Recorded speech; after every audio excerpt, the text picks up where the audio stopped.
안녕하세요. 투자로 먹고 사는 남자 투목남입니다. 최근 들어서 주식 투자를 좀 적극적으로 하고 있는 상태에서 오늘 제 영상을 시청하신다면 절대 후회가 없으실 겁니다. 영상을 보시고 난 이후에는 이 사진처럼 아주 상쾌하고 마음이 좀 가뿐해지실 수 있을 거예요. 왜 그러냐면 오늘 영상에서는 현재 시장에서 포트폴리오 리밸런싱을 어떤 식으로 해야 되는지 좀 정답에 가까운 이야기를 준비했기 때문입니다. 오늘 영상 스킵 없이 시청할 준비 되셨나요? 그럼 바로 시작하겠습니다.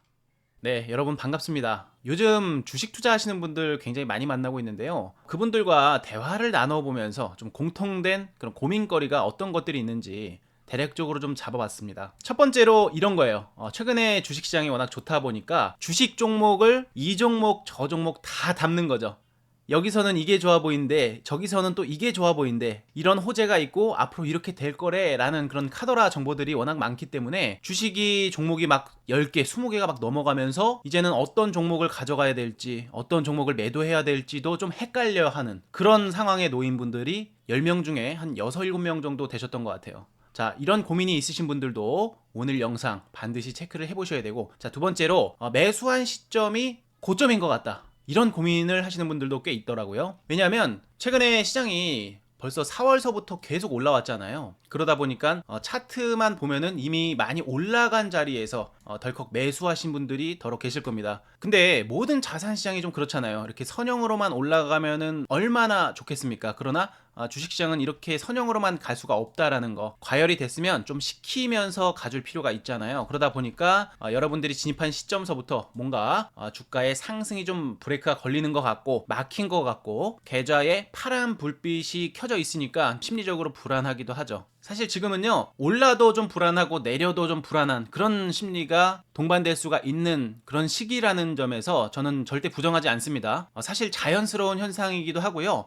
다만 이런 상황이 좀 오랫동안 유지가 된다면 나중에는 내 심리 자체를 좀 다스리기 어려워질 수가 있어서 지는 게임으로 들어갈 수가 있습니다. 그래서 이렇게 매수한 시점이 좀 고점인 것 같다라는 고민을 가지신 분들도 오늘 영상은 좀 집중해서 시청을 해주시면 감사드릴 것 같고요. 자, 종목들이 꽤 많은데 제법 수익이 많이 나고 있는 주식을 보유하고 있습니다. 이 종목 언제 매도를 해야 될까요? 이런 고민을 가지신 분들도 적지 않았습니다. 현재 내가 보유한 주식이 몇 개 없지만 이 종목이 대부분 상승을 하는 경우는 많이 없고요. 많은 종목을 가지고 있는데 소수의 종목들이 이렇게 수익이 제법 수익률이 높아져서 적지 않은 수익금이 쌓이고 있는 분들도 계실 거예요. 그렇지만 이런 분들은 계좌를 조금 더 상세하게 그리고 신중하게 대응으로 접근을 하셔야 되는데, 자, 이러한 부분들도 오늘 한번 같이 검토를 해볼 겁니다. 마지막으로 현금 비중이 높은데 지금 뭔가 막상 뛰어들자니 좀 고점인 것 같고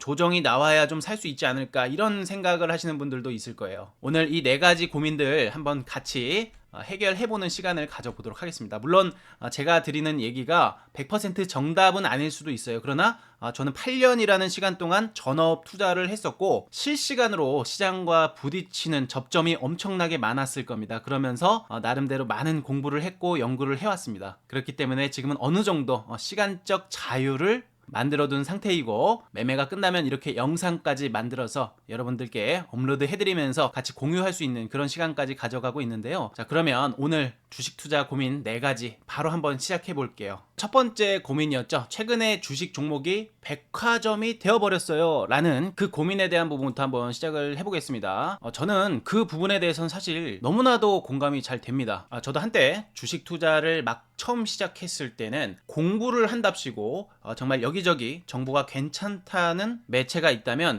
거기를 따라다니기 바빴습니다. 그러다 보면은 정말 말을 잘하시는 분들도, 그리고 어느 정도 사회적으로 지위가 있으신 분들도 만날 수 있었던 기회들도 있었고요. 그러다 보니까 그런 분들이 얘기해주는 그런 내용들, 정보들을 보다 보면은 이 종목도 좀 좋아 보이고 저 종목도 좋아 보이고 하다 보니까 내 현금 비중이 남아나질 않았습니다. 그래서 저는 계속 종목이 많아졌던 현상을 100% 이해합니다. 여러분들이 어떤 마음인지도 알고요. 그렇지만 여러분들 여러분들께 좀 확신해서 말씀드릴 수 있는 내용이 있어요. 종목이 많아졌을 때는요, 어떤 현상이 나타나느냐. 자, 지금 코스피가 3,800포인트를 넘어섰습니다. 이제 거의 4,000포인트를 눈앞에 두고 있는데, 예를 들어서 지금 코스피가 사상 최고치를 경신을 하고 있죠. 근데요, 코스피 지수가 이렇게 올라가고 있지만 종목들, 개별 주식들은 어떻습니까? 이 종목은 올라가고 이 종목은 쉬어가고 이 종목은 조금 오르고 이 종목은 많이 오르고, 이게 다 개별적으로 움직임 자체가 좀 다르죠. 심지어 어떤 종목들은 코스피가 이렇게 올라가는 동안 오르지 않은 주식도 있어요. 자, 그러나 여러분들 한 가지를 알아두셔야 되는 게 뭐냐, 지수가 이렇게 많이 올랐을 때 지수와 동조화가 되면서 잘 올라왔던 주식들 조정을 받습니다. 근데 웃긴 건 뭐냐면, 지수가 이렇게 올라왔을 때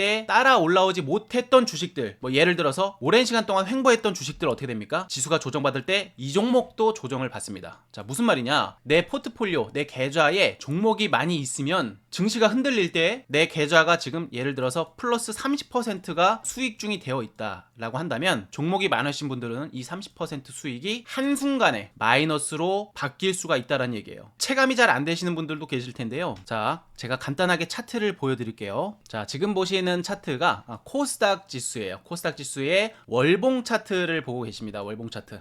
우리 코스닥 지수를 살펴보게 되면은 굉장히 좋은 패턴이 나타났어요. 뭐냐, 이렇게 고점과 고점끼리 딱 맞춰서 선을 쭉 연결해 보면은, 자, 2021년부터 시작된 이 하락 추세선 계속해서 돌파가 안 됐었는데요. 이번에 어떻게 됐습니까? 돌파를 성공했습니다. 그죠? 이렇게 뭐 4년 넘게 이어져 오던 하락 추세선을 돌파했다라는 것은 정말 축제와도 같은 일이죠. 이제 장기적인 추세가 전환이 되었다라는 것을 보여주는 사례이기 때문에 정말 기뻐 마땅할 일이지만, 여러분들 이 하락 추세선 돌파에는 한 가지 함정이 있습니다. 자, 뭐냐면 지금 이렇게 하락 추세선을 돌파를 해가지고 추세가 이제 앞으로는 전환될 거야 라는 것을 암묵적으로 이제 보여주고 있는 거예요. 그러나 정말 중요한 건 뭐냐면, 자, 여러분들 하락 추세선이 이렇게 있잖아요. 그러면 추세를 이렇게 돌파를 했단 말이에요. 그러면 언제나 따라오는 게 뭡니까? 뭐 한 방에 이렇게 쭉 올라가서 추세가 바뀌면 좋은데, 리테스트라는 과정을 거칩니다. 리테스트. 자, 이 리테스트가 뭐냐면 번역하면은 재확인이 되는 거죠. 쉽게 말해서 이렇게 내려져 오던 이 하락 추세선 돌파가 나왔습니다. 그러나 다시 한번 이 하락 추세선을 테스트를 한다라는 거예요. 자, 예시 자료를 한번 볼게요. 자, 예컨대 이 차트는요, 코스피 차트예요. 불과 작년의 패턴인데, 이렇게 고점과 고점끼리 선을 이었을 때, 이 추세선을 돌파했을 때 분위기가 정말 좋았습니다. 근데 여기서 자세히 보시면 어떻게 됐습니까? 자, 근데 이 하락 추세선을 돌파했을 때 어떤 흐름이 보여졌습니까? 자, 돌파했다가 리테스트하는 과정을 한번, 그리고 다시 올라가다가 리테스트하는 과정을 한 번 더 가져갔습니다. 자, 이런 현상이 왜 발생하느냐, 이거를 알고 있으면 우리가 조금은 마음이 편할 수가 있겠죠. 자, 먼저 오늘자 날짜에 나온 뉴스입니다. 2025년 10월 23일 김희슬 기자님께서 작성해준 기사인데요. B2가 폭증했다, 증시가 고점에 대한 경고음을 내고 있다라는 얘기죠. 더구나 인버스와 공매도가 급증을 하고 있습니다. 인버스는 말 그대로 하락에 베팅하는 양이 급증하고 있다라는 거, 공매도도 마찬가지로 하락 베팅이 급증한다라는 거죠. 지금 신용융자가 벌써 23조 원을 돌파했다라고 하고요. 공매도 잔고가 12조 원을 돌파했다고 합니다. 아마 감이 잘 안 오시는 분들도 계실 거예요. 빚내서 투자하는 사람이 그렇게 많은가? 이렇게 생각하시는 분들도 분명 계실 거란 얘기예요. 근데요, 생각보다 지금 신용융자가 불어나는 속도가 정말 미친 듯이 빠릅니다. 불과 한 달 전만 해도 신용융자가 20조 원 수준이었는데 한 달 새 벌써 3조가 늘어난 거예요. 자, 이럴 때는 어떤 생각을 해야 됩니까? 증시를 올리는 주체가 누군지를 생각을 해야 되는데, 당연하게도 개인 투자자들의 자산과 외국인들의 자산, 그리고 기관 투자자들의 자산이 동시다발적으로 유입이 되니까 증시가 상승을 하는 거잖아요. 근데 금방 전에도 말씀드렸지만 지수가 이렇게 선형으로만 올라가지 않습니다. 그러지 못합니다. 왜 그러냐면, 자, 여기서도 개인 투자자들이 탔고요, 여기서도 탔고, 여기서도 탔고, 여기서도 탔을 거 아닙니까? 근데 빚을 내서 개인 투자자들이 매수를 했어요. 그러면 어떻게 되겠습니까? 누군가는 그 개인 투자자들이 수익을 볼 수 있게끔 돈을 계속 넣어줘야 되는 건데, 그렇게 할 수가 없다는 거죠. 자, 신용으로 투자를 한 사람들이 지금 수익을 보고 있는 장세라는 얘기예요. 근데 이 신용으로 투자한 사람들, 이 유동성을 끌고서 계속 주가가 올라갈 수는 없다는 얘기예요. 정말 쉽게 말씀드려서 결국에는 시장은 빚으로 매수한 투자자들을 털고서야 다시 위로 올라간다라는 뜻이 됩니다. 이 구간의 조정은요, 누군가한테는 정말 큰 공포지만 있지만 냉정한 시선으로 보면은 신용이 털리는 만큼 시장은 또 가벼워지는 그런 역할을 하는 과정이라고 볼 수도 있습니다. 그래서 진짜 상승은요 언제나 똑같아요. 자, 하락 추세선 돌파했습니다. 물론 추세가 전환되는 시그널이 명확해요. 그러나 빛이 빠진 후에 진짜 상승이 찾아온다라는 겁니다. 그게 바로 시장의 구조이고요. 이게 바로 흔들림 뒷속에 감춰진 기회라고 볼 수 있는 거예요. 그래서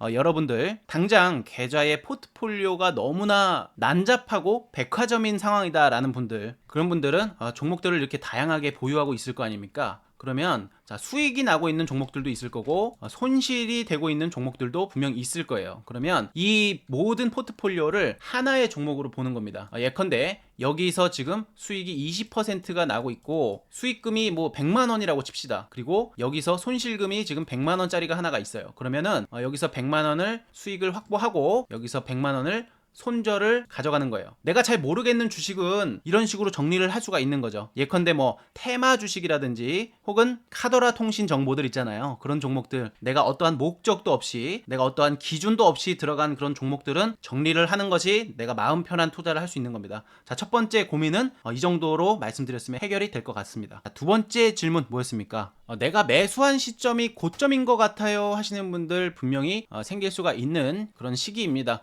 시기가 시기인 만큼 이거는 사실 굉장히 자연스러운 고민거리예요. 그러니까 내가 무조건 잘못했구나 이렇게만 생각하실 게 아니라 거의 대부분의 투자자들이 할 수 있는 고민이다라고 먼저 생각을 해주시고요. 내 마음을 좀 다스리시면서 제 이야기를 한번 들어보시면 될 것 같습니다. 자, 이 고민에 대한 답은 사실 단순합니다. 주가의 차트를 살펴보시게 되면 우리가 일봉 차트를 볼 수가 있고 주봉 차트를 볼 수가 있고 심지어 월봉 차트를 볼 수가 있습니다. 월봉 차트라는 것은 말 그대로 이 캔들 하나가 한 달이 지나야 형성되는 그런 차트를 월봉 차트다라고 표현을 하고요. 주봉 차트다 하면은 일주일에 한 번씩 이 캔들이 형성이 된다라는 거예요. 자, 근데 뭐 예를 들어서 주봉 차트를 켜서 보는데 주가가 이제 전례 없는 높은 가격대에 위치해 있다. 원래 이렇게 밑에서 놀던 종목이 이렇게 위에서 고가권에서 주가가 흘러가고 있다라면은 이거는 사실 나중에 큰 리스크로 돌아올 수가 있습니다. 무슨 말이냐?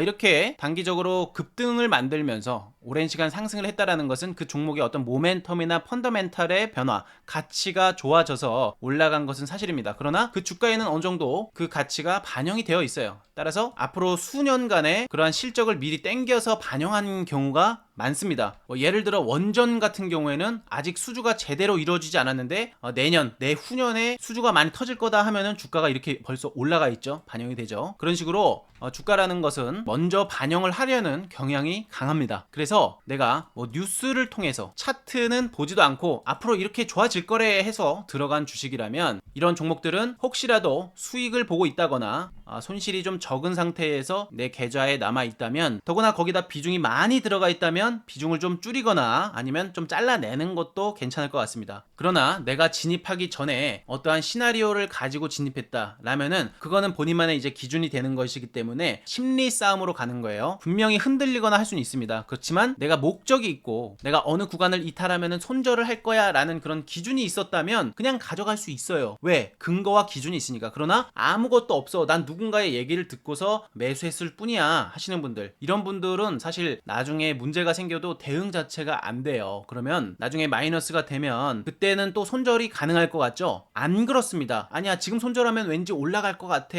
이러한 생각들이 내 머릿속에 들어오면서 손절 못 해버립니다. 그러다 보면은 세워라 내워라 계속 주구장창 주가가 우하향으로 이어지는 그러한 경험을 하시게 되는데요. 그런 경험들 분명히 겪어보신 분들 계실 거예요. 그래서 여러분들 내가 진입한 시점이 나름대로 이제 차트상 위치에서 어느 정도 고점에 있는 것 같다 하시면은 손절 라인을 좀 걸어 두시고, 혹은 적은 비중으로 진입을 했다가 내가 생각했던 지지 라인보다 조금 더 이탈한 가격에서 분할 매수로 접근을 하는 거예요. 지금은 주도 업종이 명확하잖아요. 그래서 내가 투자한 주식이 주도 산업이고 주도 업종이다 라면은 지금은 어느 정도 베팅할 수 있는 강한 신념과 어느 정도 분석적인 능력치도 가지고 있어야 있어야 됩니다. 지금 증시가 월봉 차트에서 하락 추세선을 돌파를 했다니까요. 그게 무슨 말이겠습니까? 예를 들어서 뭐 역도 선수가 있습니다. 늘 100kg짜리 역도를 들던 선수가 돌연 갑자기 110kg 역도를 성공시키면서 내 한계가 여기가 아니었구나 하는 그런 깨달음을 얻은 순간이라는 거예요. 그리고 이제 그런 깨달음을 얻었다라는 것은 한층 더 멋진 도약, 멋진 도전을 시도할 수 있게 된다라는 거예요. 우리 증시가 지금 대표적으로 사이클을 잘 타고 가는 그런 증시입니다. 한국 증시가 특성이 그래요. 그러다 보니까 여러분들 지금같이 이렇게 물이 들어오고 있을 때, 특히 하락 추세선을 돌파해가지고 강력한 상승세를 보일 때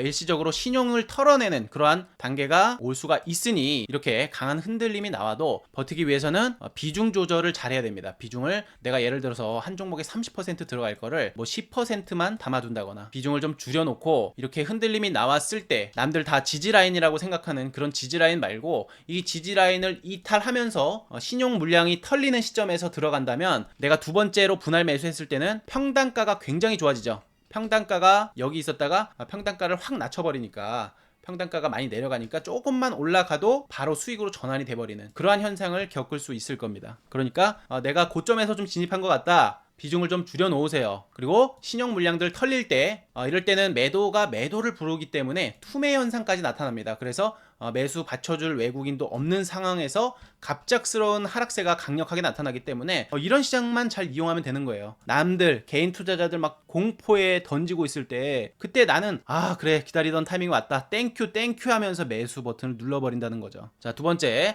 내가 매수한 시점이 고점인 것 같아요에 대한 답변은 여기서 마무리를 해도 괜찮겠죠? 자, 이 고민에 대한 부분, 사실 탐욕이라는 거, 그리고 공포라는 것은 사실 본능에 가까워요. 그러다 보니까 그러한 본능을 좀 잠재우고 더 맑은 눈으로 시장을 바라볼 수가 있어야 되는데, 사실 이 탐욕이라는 감정이 생기기 시작한 이후부터는 맑은 눈으로 시장을 바라볼 수가 없게 됩니다. 특히나 그래서 비중이 너무 많이 베팅이 되어 있으면 심리적인 게임에서는 조금은 위축된 상태로 게임을 이어나가는 상황일 확률이 커요. 그렇기 때문에 이럴 때는요, 누군가 이렇대 누군가 저렇대 하면은 좀 쉽게 흔들리는 경향도 없잖아 있습니다. 그래서 좀 전문가를 찾더라도 좀 제대로 된 전문가들, 어느 정도 기준이 있고 중심을 좀 잡아줄 수 있는 그런 전문가들의 조언을 받는 것이 도움이 되실 것 같아요. 자, 그리고 바로 세 번째입니다. 내가 보유한 종목 언제 매도를 해야 될까요? 라는 질문에 대한 답변인데요. 자, 이 세 번째 고민에 대한 내용을 말씀드리기 전에 저도 광고 하나만 딱 하겠습니다. 10초니까 잠깐만 집중해 주시고요. 제가 직접 운영하고 있는 텔레그램이고요. 아침마다 이렇게 세 종목씩 찍어드리고 있는데, 장 초반에 어떤 종목을 사야 되는지 이렇게 8시 39분,